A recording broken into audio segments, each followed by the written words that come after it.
یا پا پولیس لائن درب کور کی دماکاو شوا پا پیخور باندی دا ظلم انتہاو شوا یا پا پیخور باندی دا ظلم انتہاو شوا یا پا پولیس لائن کی زمات دی وطن محافظ پوینو سرشول دا دی اسلامی چمن محافظ دماس پخین مانزکی دغا نارواو شوا یا پا پیخور باندی دا ظلم انتہاو شوا یا پا پولیس لائن درب کور کی دماکاو شوا پا پیخور باندی دا ظلم انتہاو شوا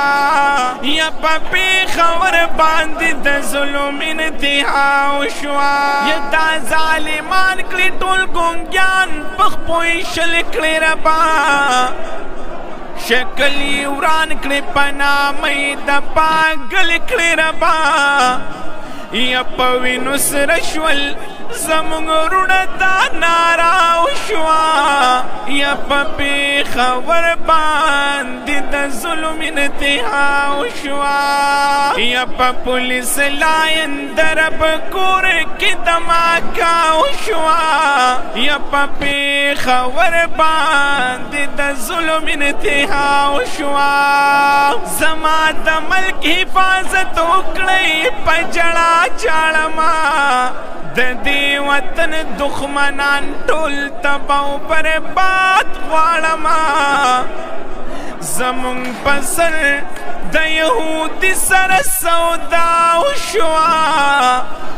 یا په پیښور باندې د ظلم انتها وشوه یا په پیښور باندې د ظلم انتها وشوه د دوی د شر نه مدرسې او جوماتونه کړې بچ یا زمونږ د مینې د ګلشن واړه ګلونه کړې بچ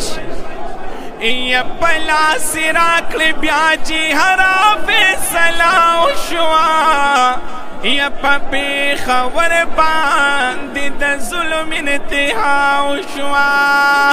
یا په پولیس لاین درب کور کې دماکا وشوه یا په پیښور باندې د ظلم انتها وشوه احسان الله فاروق نن می پیښور ویني دی زما تاریخ دی زمانہ زما گروینی دے یا نن پکو ہاتھ میں دا گلنو جنازہ شوا پا پیښور باندې د ظلم انتہا شوا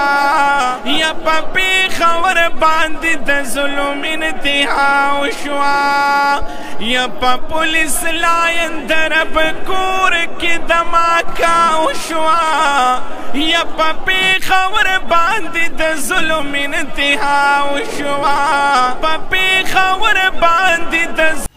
السلام علیکم پرون چې کوم پښتونخوا کې کوم واقعیا راغلی وه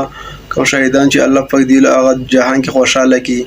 او دې فیملی دی الله پاک صبر ورکړي کوم ورونه چې زخمیان دي الله پاک ټول روغ جوړ کړي